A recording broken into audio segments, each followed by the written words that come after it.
பெருந்துறையில் அமைந்துள்ள சிப்காட் வளாகத்தில் கிட்டத்தட்ட 55 தொழிற்சாலைகள் இருக்கிறது. சுமார் ஒரு 20 ஆண்டுகளுக்கு மேலாக இந்த தொழிற்சாலைகளுடைய கழிவுகள் பூமிக்கு அடியிலே விட்டதாலும் மேலே இருந்து வந்ததாலும் அது கவனிக்க முடியாத காரணமாக எல்லாமே பூமிக்கு அடியில் போய் எல்லாமே இப்பொழுது குடிநீருக்காக போர் போடும்போது எல்லாமே கெமிக்கல் வாட்டராக வருது. குடிநீர் இல்லாமல் மாறாக கெமிக்கல் வாட்டராக வருகிறது. இதையெல்லாம் சுத்திகரிப்பு செய்வதற்காக மாண்புமிகு துணை முதலமைச்சர் அவர்கள் ஏற்கனவே அரசாங்கத்தில் 46 கோடி ரூபாய்க்கு ஒரு திட்டம் தீட்டப்பட்டு அது 19 மாத காலம் கிடப்பிலே போடப்பட்டது. அதன் பிறகு மாண்புமிகு துணை முதலமைச்சர் உதயநிதி ஸ்டாலின் அவர்கள் வந்து இப்பொழுது 146 கோடி ரூபாய்க்கு அடிக்கல் நாட்டியிருக்கிறார்கள். அதுவும் 9 மாத காலம் அப்படியே கிடப்பில் போட்டிருக்கிறது. இதற்கிடையில் 37 கிராமங்கள் நமது வருவாய்த்துறை அதிகாரிகளால் குடிநீர் பயன்படுத்தக்கூடாது அப்படின்னு சொல்லி கிராம மக்களுக்கு எல்லா ஊர்களிலும் போர்டு வச்சிருக்கிறாங்க. அதுல இப்போ ஒரு 4 ஊர்ல இருந்து தண்ணி எடுத்து வந்தாங்க. குமாரபாளையம், குட்டப்பாளையம், பள்ளிக்காட்டூர், பாலிக்காட்டூர் அந்த பகுதியில் ஒரு கேன்ல வாட்டர் எடுத்து வந்தாங்க. அதை மீட்டர் வச்சு டெஸ்ட் பண்ணி பார்த்தா அதுல 1900 இருக்கு, 2000க்கு மேலே இருக்கு.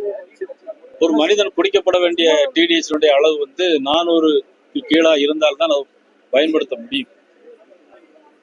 அது எப்படி இருந்தாலும் கூட இப்பொழுது சுத்திகரிப்புக்கு நிதி ஒதுக்கி அதை உடனடியாக செய்ய வேண்டும் என்று இந்த பகுதி மக்களுடைய சார்பாக நாங்கள் கேட்டுக்கொள்கிறோம். இதில் போராட்டம் நடத்தியோ காலதாமதம் ஏற்படுத்தியோ இந்த மக்களுக்கு கிடைக்கக்கூடிய நன்மையை கிடைக்க விடாமல் தடுக்கக்கூடாது என்பதற்காகவும் ஆளும் அரசு திராவிட முன்னேற்ற கழக அரசு அது உடனடியாக மக்களுக்கு செய்து கொடுக்க வேண்டும் என்கின்ற முறையில் பாரதிய ஜனதா கட்சியின் சார்பாக எங்களுடைய வேண்டுகோளை நாங்கள் வைக்க கடமைப்பட்டிருக்கிறோம். இதே மாதிரி சேலம் மாவட்டத்தில் வருகிற 7ஆம் தேதி சேர்ந்து இது போன்ற ஒரு தொழிற்சாலைக்கு அடிக்கல் நாட்டப் போகிறார் என்ற செய்தி வந்திருக்கிறது.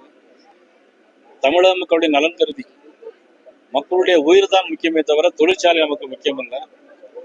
மக்களுடைய ஆரோக்கியம் தான் முக்கியமே தவிர தொழிற்சாலை நமக்கு முக்கியம் அல்ல என்று நினைப்பார்களே. ஆனால் நமது தமிழக முதலமைச்சர் மதிப்புக்குரிய ஸ்டாலின் அவர்களும் மதிப்புக்குரிய உதயநிதி ஸ்டாலின் அவர்களும் மக்கள் மேல் கவனம் செலுத்தி இந்த மக்களால் உங்களுக்கு ஆட்சி பொறுப்பேற்ற அந்த 5 ஆண்டு காலம் நீங்கள் அமைச்சர் பதவியில் இருந்திருக்கிறீர்கள்.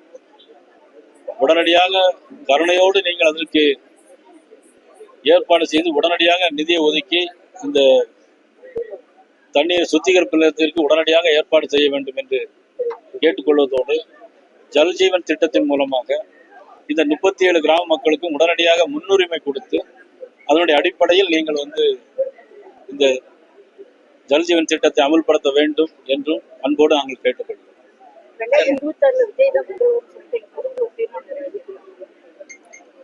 நீங்க கூட நாளைக்கு ஒரு கட்சி ஆரம்பிச்சு நான் தான் முதலமைச்சர்னு சொன்னா சொல்லலாம். ஜனநாயக நாட்டில் எல்லாருக்கும் உரிமை இருக்கு.